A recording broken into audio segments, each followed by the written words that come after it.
Current affairs with சூர்யாக்கு வரவேற்கிறோம். வாங்க இப்போ குவிஸ் பார்க்கலாம். தமிழ்நாடு தினம் எந்த நாளில் கொண்டாடப்படுகிறது? When is Tamil Nadu Day observed? July 18. Madras மாநிலம் என்ற பெயர் தமிழ்நாடு என மாற்றப்பட வேண்டும் என்ற வரலாற்று சிறப்புமிக்க தீர்மானத்தை யார் முன்வைத்தார்?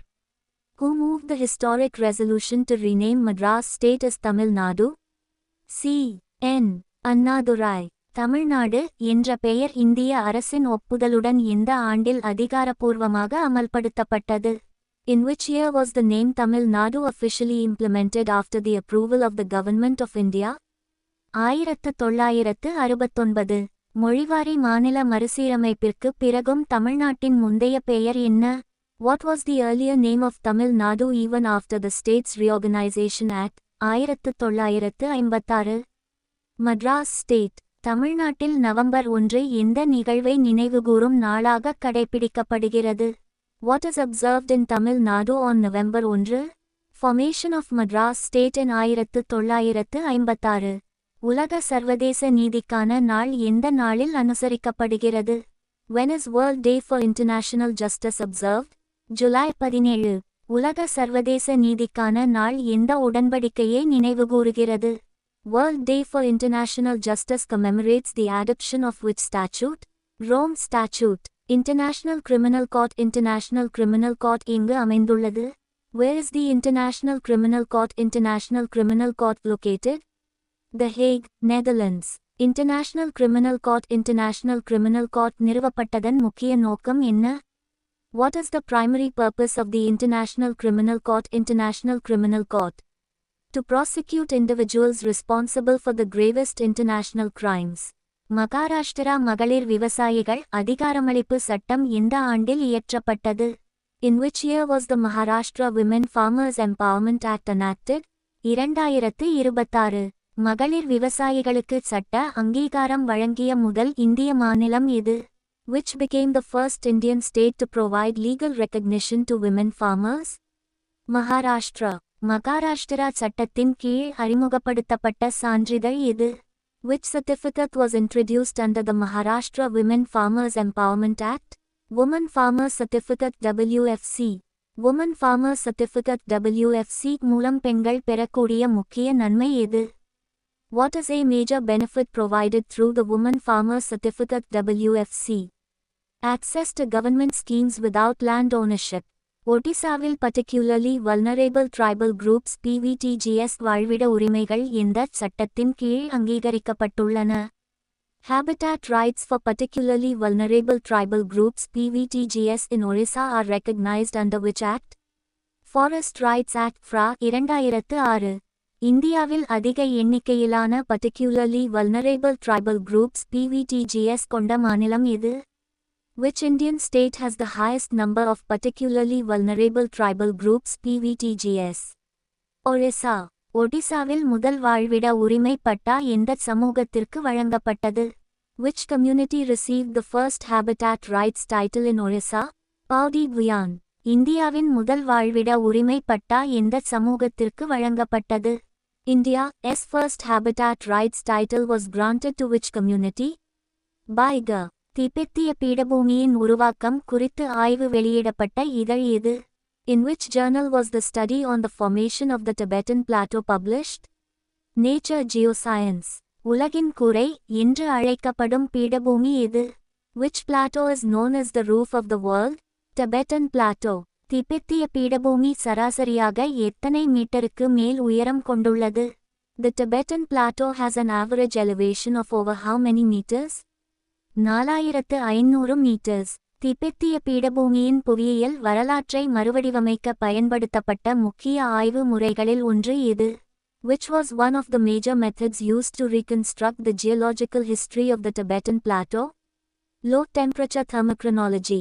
Reserve Bank of India RBI. Reserve Bank of India வெளியிட்ட தரவு நிர்வாக வழிகாட்டுதல் எதற்காக உருவாக்கப்பட்டது?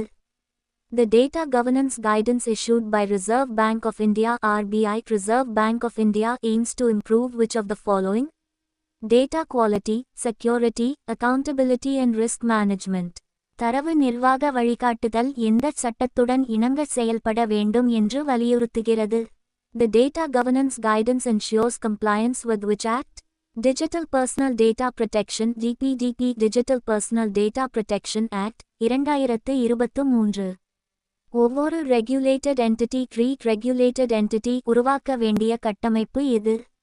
Every regulated entity regulated entity must establish which framework?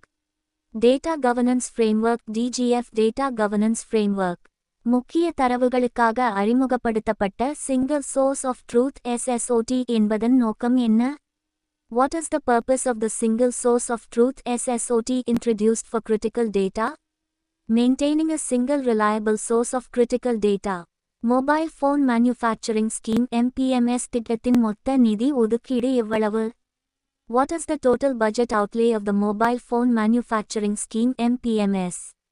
62,500 கோடி ரூபாய்.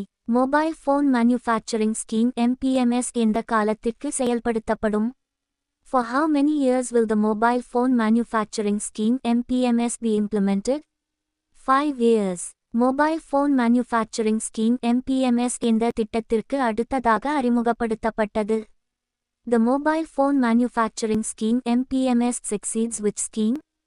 Production-linked incentive for large-scale electronics manufacturing. National Investment Policy for Urea 2026 NIPU 2026 திட்டத்தை இந்த அமைப்பு ஒப்புதல் அளித்தது. Which body approved the National Investment Policy for Urea 2026 NIPU 2026? Cabinet Committee on Economic Affairs CCEA.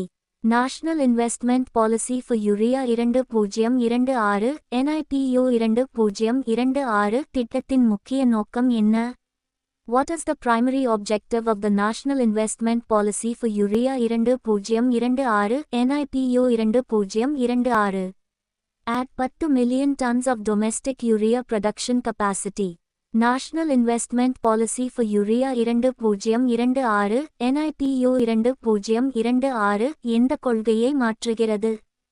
Which policy is replaced by the National Investment Policy for Urea 2026 NIPU 2026?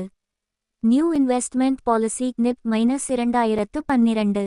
இந்தியாவின் சமூக பாதுகாப்பு வரம்பு 2025 ஆண்டில் எத்தனை கோடி பயனாளிகளை தாண்டியது? India's social security coverage crossed how many crore beneficiaries in 2025? 100 crore. Employees Provident Fund Organization EPFO Employees Provident Fund Organization அமைப்பின் செயலில் உள்ள உறுப்பினர்கள் 2026 ஜூலை 14 நிலவரப்படி எவ்வளவு?